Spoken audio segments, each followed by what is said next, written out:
Hi friends, this is Marilyn from tarotclarity.com, and although I'm showing both versions of the Noblet deck that I have, the one by Flornoy and then the one by Peterson, I've already done a side-by-side comparison of these two decks.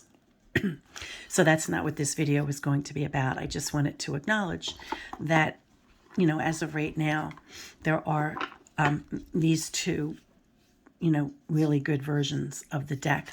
I know that there are other versions of the Noblet. There might be, like, I've seen a grunge version that looks really nice, actually. But I don't have that one. But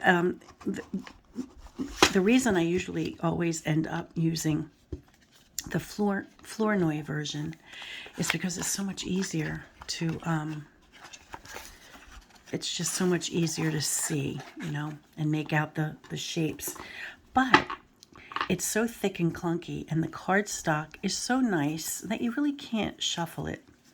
And I wanted to give a shout out to the folks at Artisan Tarot who will soon be announcing that they have, and I have their permission to mention it, that they will soon be offering up a Noblet tarot deck in the cardstock of their other decks, which is like super awesome, right? Super awesome to shuffle.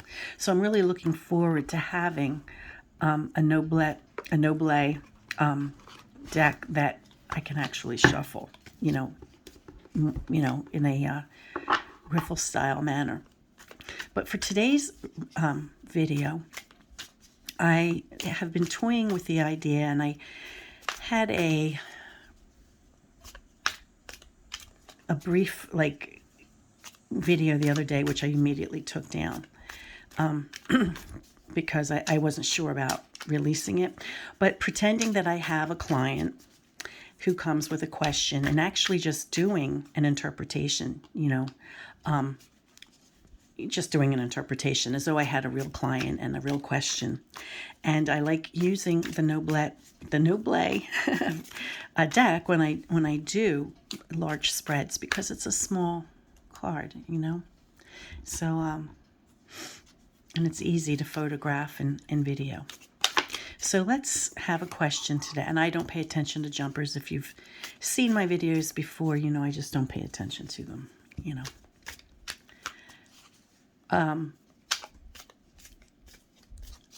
So I'm coming with a question as though I have a client, and I'm going to do an interpretation, and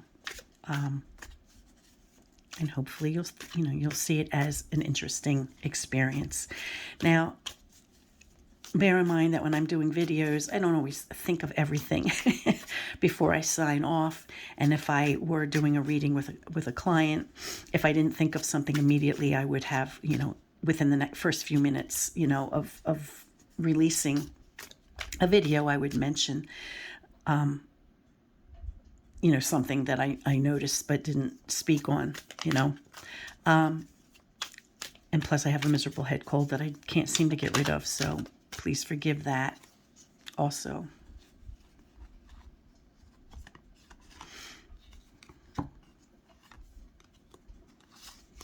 Okay, so question is, let me go off camera while I brainstorm in my own head. Okay, I thought of a good question. I don't know if any of you have been watching the mini-series, and I don't know what it's on. Maybe it's on Netflix, I'm not sure, called Maid, of a young woman who's working as a maid towards a better life for her and her daughter. At any rate, one part of the show is about having a mother who is a little unstable and is fun, and but also can be mean, just like mother-daughter relationships might be. I hope I'm not a mean mother, but there's all different kinds of people in the world. And so this dynamic between this maid, this woman, and her mother is a little on the volatile side, and I thought maybe I would come at a question using that as a scenario, since I don't like using real life people in their questions.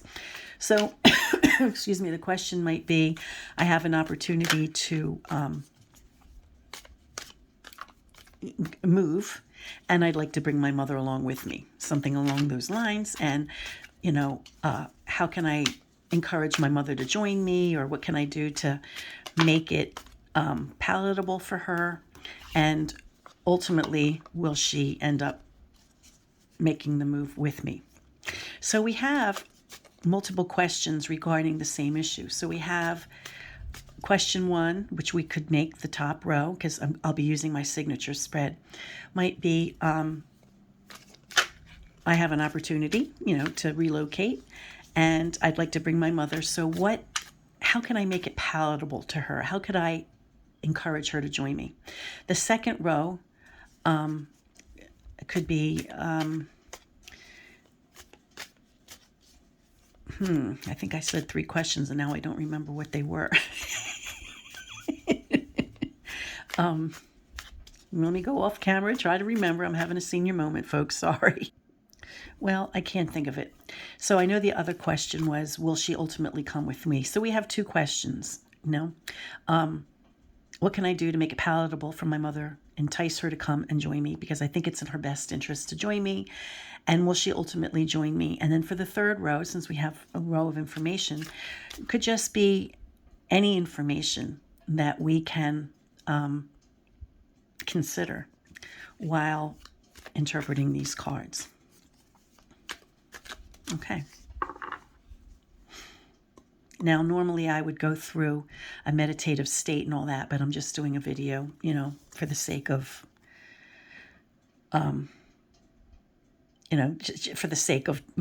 doing a presentation. Okay, so we have the 6 of Swords. 6 is a perfect number.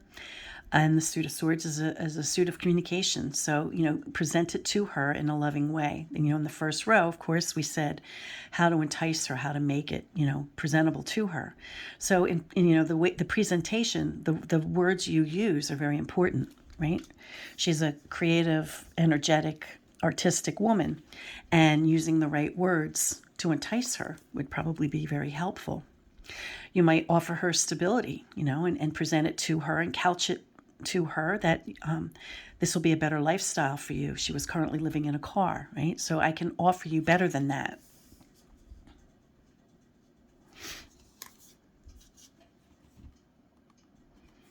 Oops, I don't think that's the next card. Yep, it is. And the 5 of Batons, is an unstable number. 5 is an unstable number, and it's a number of,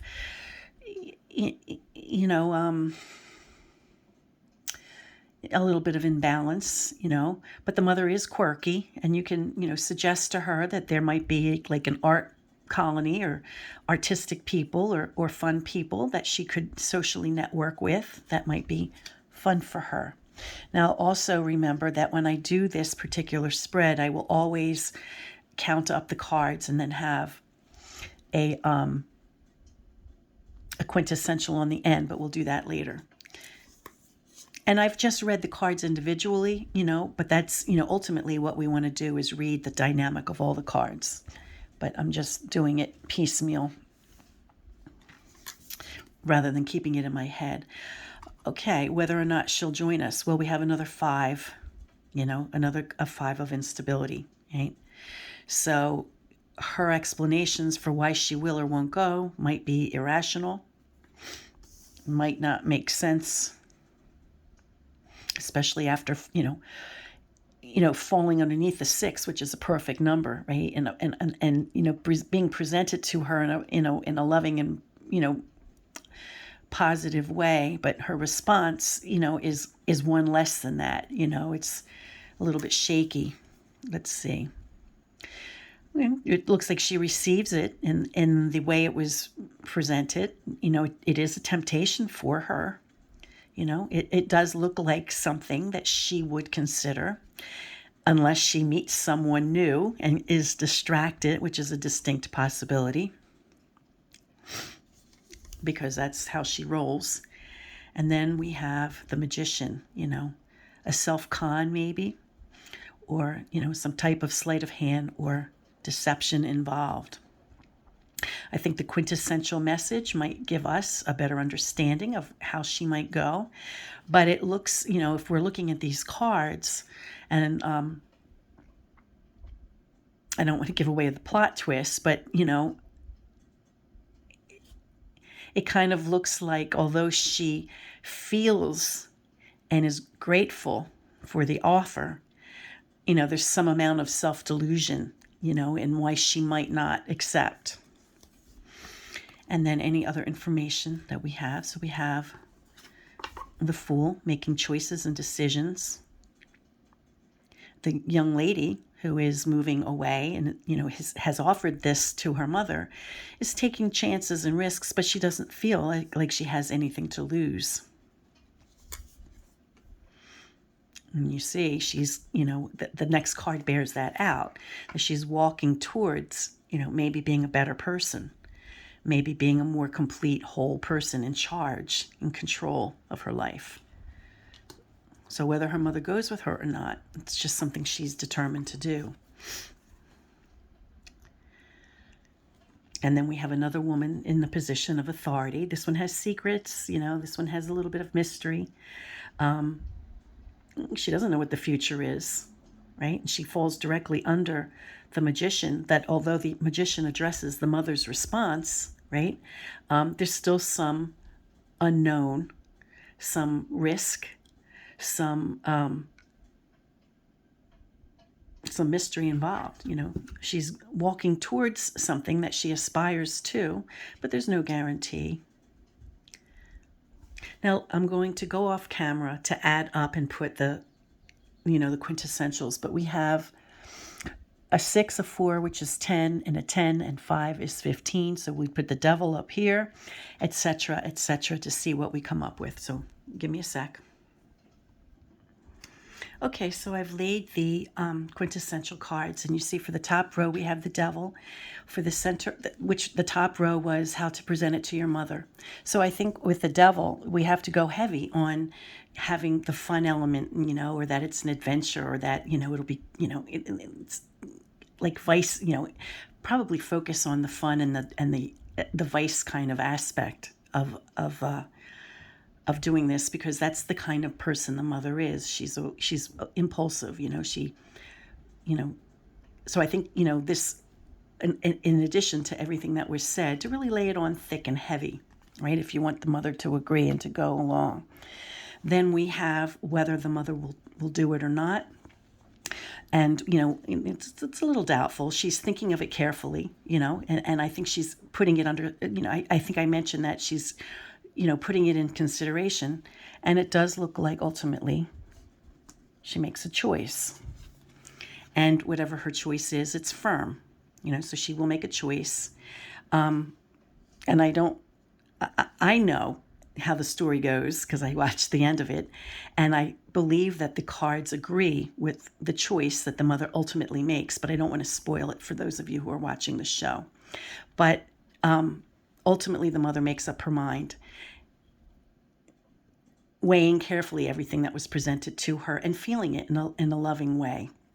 But she does make a choice. And then any other information that we can have. And here it's very interesting because we have multiple cards. Even though this is a quint, we have a card of like, a strong woman who's practical minded. And then we have the female pope, which is another strong woman who may be a little more spiritual or a little, less a little less pragmatic. And then we have the quintessential message of the Pope, who is, kind of like the partner to the female Pope, right?